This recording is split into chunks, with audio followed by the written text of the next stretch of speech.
তোমাক আমাৰ চেনেল বিজ্ঞানলৈ স্বাগতম জনালোঁ। যিহেতু তুমি অসমৰ বিভিন্ন স্থানতে নেগেৰা পৰিৱেশন কৰি আহিছা। মাজত গণেশ তেওঁ যিহেতু অসমৰ বিভিন্ন স্থানত নেগেৰা পৰিৱেশন কৰি সুনাম অৰ্জন কৰিছে। আমি 1 মিনিট সময় তেখেতৰ নেগেৰা বাদ্য শুনিম বুলি আশা কৰিছোঁ। ঠিক আছে।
কিমান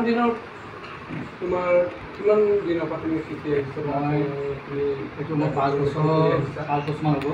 বহুত সৰুৰ পৰাই মই ধৰক নেগেৰা ঢোল ড্ৰাম ছেট পিছত কিবা বজাওঁ আৰু মোৰ তেনেকুৱা ধৰক কোনো গুৰু নাই, মই নিজে শিকা।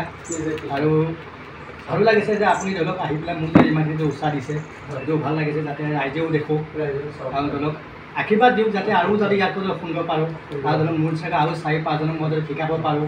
যাতে আমিতো ধৰক এই থৈ গ'লে যাতে আমাৰ উঠি অহা চামবিলাকে যাতে এই বস্তু যাতে ল'ব পাৰে, অসমীয়া কলা সুন্দৰ কলা আৰু প্লাছ আমাৰ ধৰক অসমীয়া যিবিলাক ল'ৰা ধৰক যাতে এই দেওবাৰে বজাবলৈ যাতে চেষ্টা কৰোঁ। কিয় আমাৰ গুৰু জনা বস্তুটো যাতে আমাৰ হেৰাই যাব নালাগে, যাতে সেইটো কৰি যাতে মই ৰাইজক যাতে মই আমাৰ যুৱক সংঘ যাতে মই মানে অনুৰোধ কৰিছোঁ যাতে আপোনালোকে আহক। আমাৰ এই অসমীয়া কলাকৃতি যি বস্তু হওক দেওবাৰীতো হওক খোল নেগেৰা ঢোল যাতে আপোনালোকে বজাওক, যাতে আমাৰ অসমীয়া জাতিটো যাতে জীয়াই ৰাখোঁ।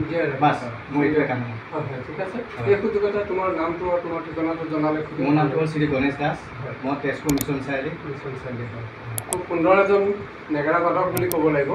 আৰু তেখেতৰ এই প্ৰতিটো বাদ্যই খুব সুন্দৰকৈ বজাব জানে আৰু সঁচাকৈ মন প্ৰাণ ভৰি গৈছে। যিটো বাদ্য তুমি শুনালা 1 মিনিটতে আমাৰ মন প্ৰাণ ভৰি গৈছে।